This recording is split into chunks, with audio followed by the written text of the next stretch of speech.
In Alexandre Dumas's The Count of Monte Cristo, Edmond Dantès stands at the heart of one of the most complex character transformations in literary history. From a naive and promising young sailor to a powerful agent of vengeance, Dantès' metamorphosis drives the plot forward. It frames the novel's central themes of justice, identity, retribution, and redemption.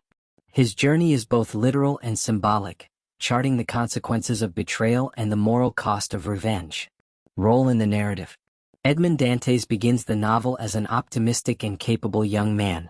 At only 19 years old, he is poised for a successful career as a ship captain and is engaged to the beautiful and devoted Mercedes. However, this seemingly perfect life collapses when he is betrayed by four men: Danglars, Fernand, Cadaris, and Villefort, who conspire to imprison him for their selfish motives. He is falsely accused of being a Bonapartist agent and, without trial or explanation, is imprisoned in the Château d'If.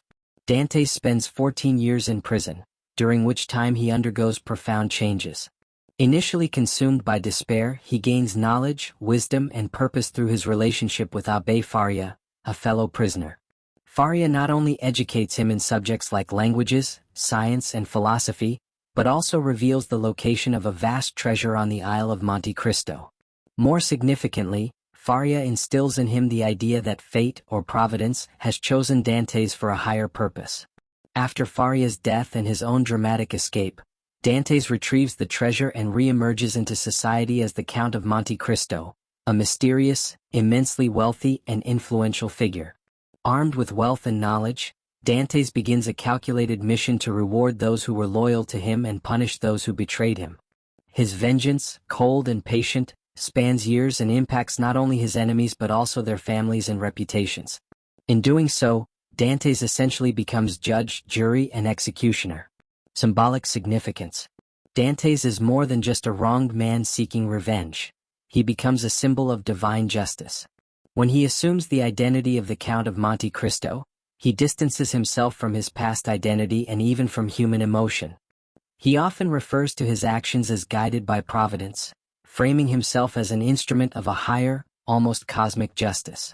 In this way, Dantès symbolizes retributive justice, not the flawed justice of the courts, which failed him, but an omniscient and exacting form of justice that punishes wrongdoing in proportion to the crime. This symbolic role is further emphasized through his other aliases. As Sinbad the Sailor, he acts in secret to help those who were kind to him, such as Morel. As Abbé Busoni, he acts as a priest, delivering judgments that reflect moral truths. These different identities illustrate that Dantès is no longer a man but a representation of justice in its many forms: righteous, vengeful, and at times, merciful. However, Dantès' transformation is also symbolic of the dangers of becoming too consumed by vengeance.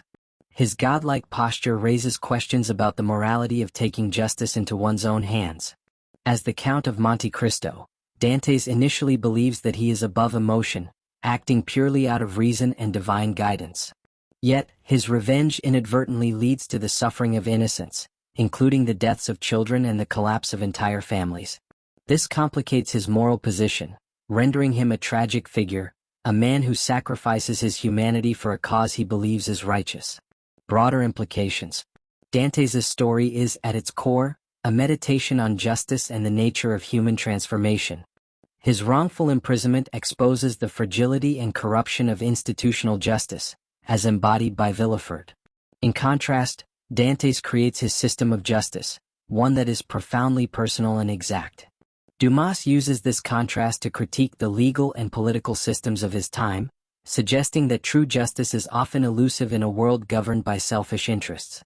However, Dumas also warns against unchecked vengeance.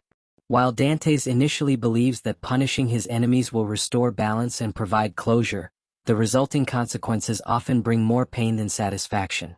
The suicides, murders, and ruined lives weigh heavily on Dantès' conscience, especially when innocent people, such as Edouard Villefort, become victims of his schemes.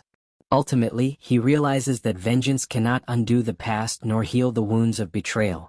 This realization leads to Dantès' eventual moral awakening.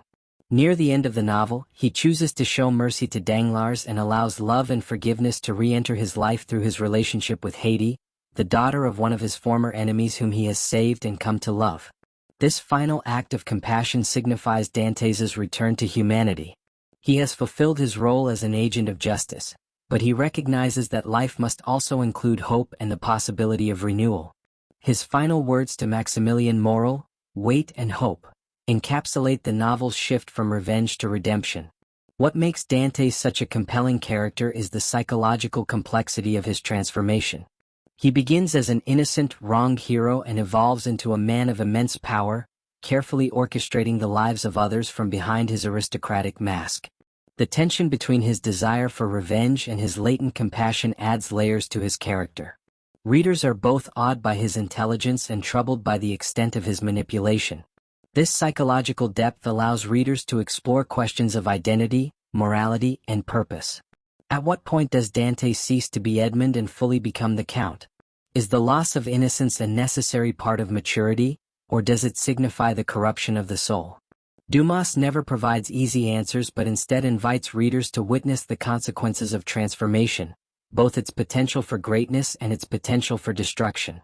Conclusion. Edmond Dantès, the protagonist of the Count of Monte Cristo, is one of literature's most enduring and dynamic figures. His transformation from a naive young man into a powerful agent of vengeance and eventually a symbol of redemption encapsulates the novel's exploration of justice, power, and identity. Dantès' role in the narrative is both personal and universal. He is an individual shaped by extraordinary suffering, yet he also serves as a vessel through which Dumas examines the philosophical dilemmas of crime, punishment, and forgiveness. As a symbol, Dantès represents both divine justice and human fallibility. His story cautions against the perils of revenge while underscoring the importance of hope and mercy. In the end, Edmond Dantès is not just a man wronged and avenged, but a soul redeemed through suffering and self-awareness, making his journey one of the most compelling in classic literature.